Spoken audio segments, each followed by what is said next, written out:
Now at 5, black smoke means no pope as the conclave is underway at the Vatican. How local Catholics are following the process. A Fitchburg bar fight turns into murder with a suspect in custody, what police say happened. Facing pressure from the White House, the Federal Reserve meets. We'll tell you its latest decision on interest rates. And we welcome you to News 3 now at 5. We have breaking news out of Fitchburg. The Dane County Medical Examiner's Office has identified 39-year-old Myron Dunlap as the victim of a fatal stabbing that happened early yesterday morning. Fitchburg police have just provided an update on that investigation. Our Jalen Banks is live in Fitchburg this evening.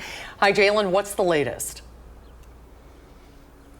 Susan and Eric, both the suspect and the victim have both been identified in that Monkey Shines Bar and Grill stabbing from yesterday morning. Now, within the last hour, as you just mentioned, the Dane County Examiner's Office identified the victim as 39-year-old Myron D. Dunlap. And just this afternoon, the Fitchburg police shared with us the suspect is 39-year-old Rodney Golden. In that same press briefing, Fitchburg police told us both Dunlap and Golden knew each other and that an altercation started within the bar and led to the parking lot. During the altercation, Dunlap was stabbed multiple times, which would eventually lead to his death. Here's Fitchburg Police Captain Edward Hartwick on the incident. The initial investigation has revealed two men, believed to be known to each other, got into a physical disturbance inside the bar. That disturbance continued into the parking lot and ended with a 39-year-old man receiving what would become fatal stab wounds. A search warrant was executed at the residence in Sun Prairie, and a rifle and nearly 500 grams of fentanyl were recovered. Investigators are now looking into the source of the firearm and narcotics. Captain Hartwick says the investigation is still ongoing. Now, we'll continue to keep you updated as we gather more information, both on air and online. But for now, reporting live in Fitchburg, Jalen Banks, News 3 Now. Jalen, thank you. Now to a check on our forecast. We're looking at chances of patchy frost tonight and tomorrow night. Alex is out on the patio. Alex, that's an important issue for gardeners and farmers. Oh, sure is. And last night we started mentioning there could be a potential for frost Thursday night. And then I started mentioning later in our newscast that maybe we might see some patchy frost tonight, like you were saying as well, Susan, especially north of Madison. That's part of the three things you need to know. Better chances for frost will be Thursday night for all of southern Wisconsin. Then that frosty chance goes away because our mercury, the temperatures will really soar by the time we get to the upcoming weekend. Lows tonight, upper 30s to the north, but we have breezy conditions out here on the patio, and that breeze may help to keep the frost chances at bay tonight, but that's going to change as we go into Thursday night. High temperatures on Thursday, low 60s Madison, upper 60s to the west, maybe only in the 50s just to the east. And coming up in Maine weather, we're going to break down what is that recipe for that patchy frost that looks to be more widespread Thursday night. That's all in just a few minutes. All right, Alex, thank you. Wisconsin Congressman Derek Van Orden is rescheduling a virtual town hall due to an alleged threat made against his family. Van Orden's staff says that a, quote, credible threat made against his wife, children, and grandchildren was delivered via letter to his D.C. office. On the congressman's Facebook page, he said he would be missing votes today and also reschedule that virtual town hall. In Van Orden's Facebook post, he lays blame for this threat on, quote, radical and violent rhetoric from the far left. The Dodge County Sheriff's Office says it has arrested a woman after she sent hundreds of threatening texts, calls, and emails to workers at the Waupun Correctional Institution. Deputies say the threats disrupted operations at the prison and an increased law enforcement presence was needed at victims' homes. On Monday, a search warrant was executed in Milwaukee and a 32-year-old woman was arrested. She faces charges including stalking and making terroristic threats. 2 Merrimack firefighters are recovering after being trapped in a rolled over fire truck. They were then med-flighted to the hospital. According to Merrimack Fire and Rescue, the firefighters were involved in a training exercise. This was about 7 last night, and that's when the water tender, that's like a water tanker truck, lost control on Highway 113 north of Merrimack Ferry and went into the ditch, rolled over, pinning both inside the cab. Crews extracted the drivers who suffered non-life-threatening injuries. Officials say the tender did not have any lights on or sirens on. at the time of that crash. The man charged with killing a McFarland woman will go to trial. James Barnes Morris appeared in court today and was officially bound over for trial. He's charged with the murder of 24-year-old Brooke Stratton, who was last seen on September 30th. Her body was found days later on October 3rd in a pond on the UW-Madison Arboretum property. Mr. Fleming reported that Mr. Barnes Morris stated that he had to get rid of BLS because she knew too much, and that the Lilies made it hard, and that he needed another brick and rope. Did Mr. Fleming indicate whether he had ever directly asked Mr. Barnes Morris where BLS was? Yes, and Mr. Barnes Morris did not answer. All right, sir, we'll be in touch. Barnes Morris will remain in jail on a $1 million cash bond. Up in Superior, a 13-year-old boy is in custody after shooting at deputies at least 3 times. Douglas County deputies say they responded last night to reports of an out-of-control child throwing and breaking things. After first contact, the boy told deputies he would have to shoot them, and then the boy came outside with a long gun and fired at a deputy taking cover. One deputy reported a shot going over his head, and after an hour, the boy was taken into custody. No pope was chosen today, with black smoke billowing from the chimney of the Sistine Chapel. And with all the chatter, our Kyle Pozorski went to St. Paul Student Center on the UW campus today to hear what young people want in the Catholic Church's next leader. No pope was chosen Wednesday in the first round of voting, perhaps an indication of the many opinions about who it should be. Young people in Madison are no exception. I'm much less concerned about whether the pope is left or right, but I want to have someone that is in love with Jesus Christ. And wants Andrew Hall is a student worker at St. Paul's on the UW campus. He tells me he'd like to see people less divided along political lines and more so focused on the future of the church. And those things are important, right? There is a moral side to the gospel, but in the end, what really matters is that people fall in love with the gospel, and those other issues will take care of themselves. John Kruger, a senior at UW, agrees. Are people making this too much about politics on the outside? Well, I think in the American media, absolutely. We love to politicize every single thing. He says a return to tradition would be his preference, but understands it's not his decision to make. I would like to see more traditional, but it's still keeping the heart of the church sound. But at the end of the day, it's Jesus' church. For now, it's up to the 133 cardinals and the faith that guides them to find the next pope. You really can't politicize something that God has given us. On the UW campus, Kyle Pozorski, News 3 Now. Kyle, thank you. And for the next 4 days, Cardinals will conduct up to 4 rounds of voting a day until they find Francis's successor. Wisconsin lawmakers are introducing new bills that would boost military and youth group access in public schools, citing unequal treatment. Senate Bill 10 would ensure recruiters get time in common areas, while SB 11 supports access for groups like Girl Scouts.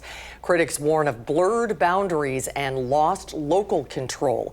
SB 11 comes as the U.S. military and Wisconsin Army National Guard have fallen short of their recruitment goals in recent years. 2 out-of-state aquatic animal sellers have been convicted of over a dozen counts of transporting an invasive species. Aquatic Arts, based in Indiana, has been cited 20 times across 8 counties, including twice in Sauk County. And Carolina Biological Supply Company out of North Carolina has been cited 20 times in Brown County alone. DNR officials say the companies were warned 2 years ago about non-native crayfish shipments, but continued anyway. Deer crashes are on the rise across Wisconsin as does look for places to give birth and younger deer separate from their mothers. DOT officials say about 17,000 crashes involving deer were reported in our state last year, with Dane County having the 4th highest total at 770 accidents.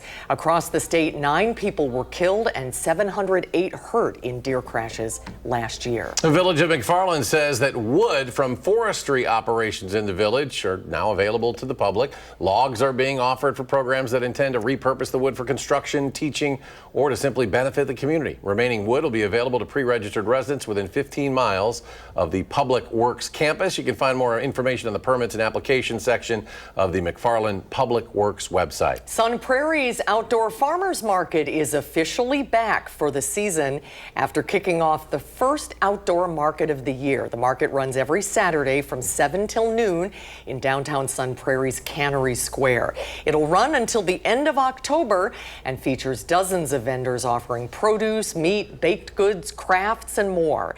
For a full list of vendors and more details about the market, visit the Sun Prairie Farmers Market Facebook page. Well, Chief Meteorologist Alex Harrington returns next with a complete look at your first warn forecast. And for real this time, Real ID now in effect. Some things to keep in mind if you have upcoming travel plans. And midweek trading on Wall Street, the Dow climbs some 285 points. And NASDAQ closes up 48.5. S&P gains 24. We'll be right back.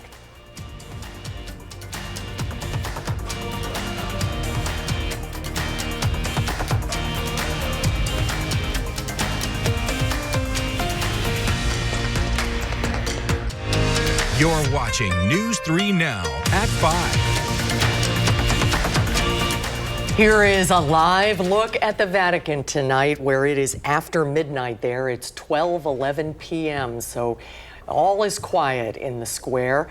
But 1.4 billion Catholics are eagerly awaiting the new leader of the Catholic Church. In the single vote today, as we mentioned earlier, no pope was selected. We'll be following this story as we're about under 12 hours away, about 9:15 a.m. Rome time. The cardinals in the conclave will take their next vote. And after a two-day meeting, the Federal Reserve will leave interest rates unchanged. The central bank announcing it is not budging on interest rates, citing solid hiring and easing inflation. It is the third consecutive meeting that has resulted in an unchanged rate. And after making 3 cuts last year, rates are currently in that range of 4.25% to 4.5%. The next hope for a rate cut comes in June.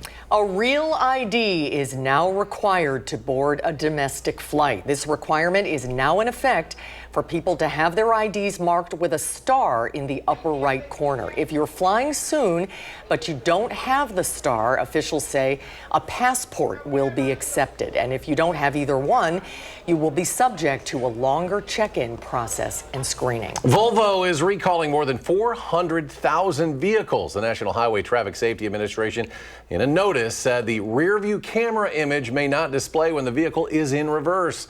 The 10 recalled models include Volvo's S60 and S90, the V60 and V90 Cross Country, and the XC40, 60, and 90. Model years include 2021 through 2025. To fix the issue, owners can get a free software update at a Volvo dealership. They can also be updated through a remote digital download. GoFundMe is celebrating 15 years. The fundraising platform announced over that time it's helped individuals and groups raise $40 billion worldwide for various causes. As a part of GoFundMe's anniversary, the company is unveiling GoFundMe Pro. It's a platform aimed at helping nonprofit groups fundraise. The company says GoFundMe Pro would offer AI and software tools to make it easier to ask for donations. Temperatures dipping. We could see patchy frost across our area, but another beautiful warm weekend lies ahead. Here's Alex in our Madison studio with what's ahead. Alex? Yeah, all in the 3 things that you need to know. A little bit of patchy frost possible tonight. Better chances of that frost. It's going to be Thursday night going on into the very beginning of Friday, and then that mild weekend ahead. But let's break down these frost chances. Right now tonight, not a big chance for frost. Maybe areas just north of Madison, but that better chance is going to be as we go into Thursday night for all of southern Wisconsin. Low temperatures tonight, upper 30s to the north, up towards Juneau, Adams, Marquette, and Green Lake counties. You folks may see a little bit of that patchy frost, but with the breezy conditions tonight, I think the frost chance overall is going to be low. But then after high temperatures, low 60s Madison, upper 60s off towards the west. The mercury is going to go down with clear skies and light winds. Look at this. Temperatures mid-30s to start off Friday morning. That's that recipe for patchy frost across southern Wisconsin. When you got calm winds out there, clear skies, that's when you can expect the frost, especially in open or low-lying areas. So tonight you may want to consider covering up those tender plants. For sure, you're going to want to be covering up those tender plants as we go into Thursday, overnight, and Friday. And then that's it, because as we head out towards Mom's Day, the upcoming weekend, upper 70s to near 80 degrees. Gorgeous temperature-wise here. Normal for this time of year, mid-60s to right around 70, and we're way north of that by 10 degrees. Unfortunately, though, not a lot of rain in the forecast. Next chance of rain, it doesn't come in the forecast till we get to later Wednesday, going on into Thursday and Friday, going on into Saturday. We'll be keeping an eye eye on that. A couple of strong storms, we can't rule that out, going on to Thursday, Friday, and Saturday as well. That will be the next chance for appreciable water in southern Wisconsin. And during the 6 o'clock newscast, we'll look at our Climate Prediction Center outlook, taking us further into May to see where those temperatures will be and to see if we're going to be having precipitation chances increase across the area. Right now, current temperatures across the area: 66 in Madison, 72 in Boscoville, and 64 in Janesville. Mid-60s across all of Dane County, a couple upper 60s off towards the west. And as we plan the evening, we'll dip on down to temperatures as we head towards 10 o'clock, down to the upper 40s to right around 50 degrees. And, well, we can't end a 5 o'clock weathercast here without a viewer photo when we have the opportunity to show it. Pretty picture here from the McKee Farms area in Fitchburg. Thanks, Mary, for sending us that photo. And if you want to see your weather picture on air, all you have to do is scan that QR code in the upper left-hand part of the screen. If you're sitting at home at the table or on the couch, just scan that QR code and we want to get your photos and show them on air. Beautiful weather here, but we'll keep an eye on that patchy frost tonight and Thursday night. All right, Alex, thank you. Still to come at 5, though, the president has suggested ending production. We'll tell you how collectors are pushing to save the penny. That's just ahead.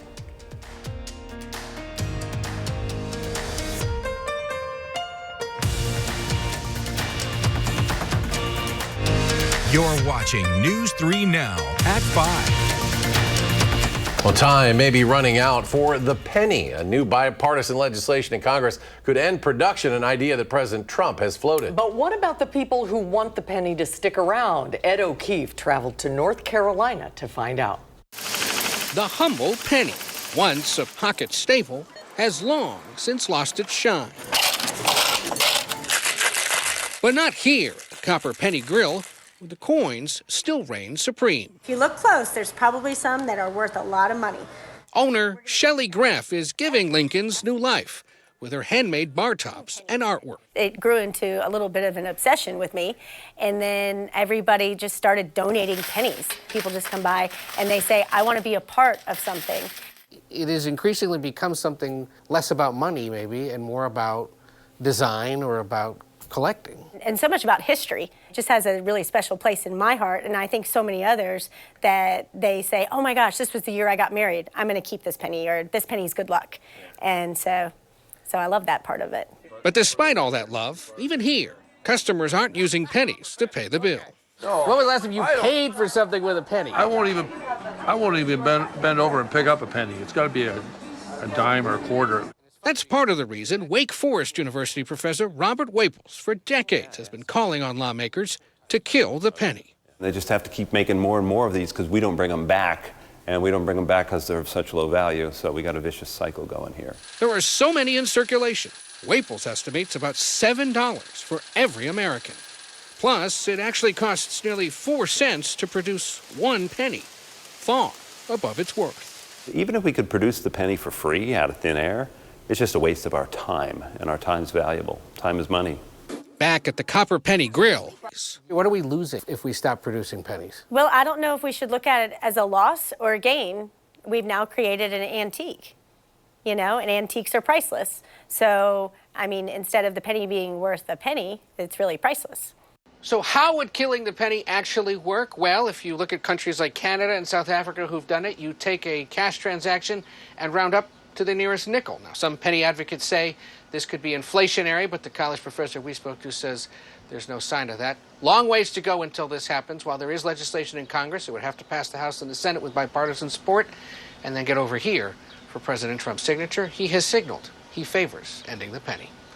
Ed O'Keefe, CBS News, the White House. Well, it wouldn't be spring in Wisconsin without frost and then 80-degree weather just Right. days apart. Stay with us. Final check of the forecast coming up.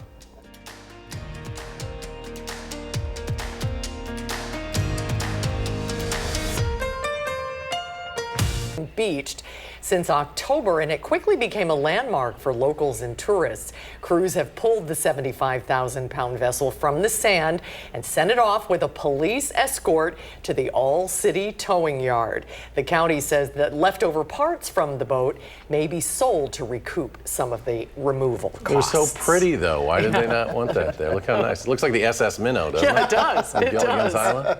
All right, Alex, we got this weird, typical often in May, this time of year, where we get, 80s or 70s, as we heard earlier in the week, and then some frost mixed in. Not like a hard freeze. Right. Yeah, and this is not uncommon. Like you said, for us, for early May, even going into mid-May, going between the frost chances and the 80-degree temperatures. But to answer your question, Susan, not looking like we're going to have a hard freeze over the course of the next couple days. That's good news. But it's that sneaky, patchy frost where we get down into the mid-30s or even upper 30s in some cases in those open areas, those low-lying areas when you have clear skies and light winds, that you get that patchy frost. And we have a little bit of that tonight as we take a look at our temperatures tonight up towards Juneau, Adams, Marquette, and Green Lake counties. I don't think down here in Dane County or areas south towards the Wisconsin-Illinois border. Plus, we have gusty winds, and that helps to promote an environment where we don't usually get that patchy frost, at least tonight.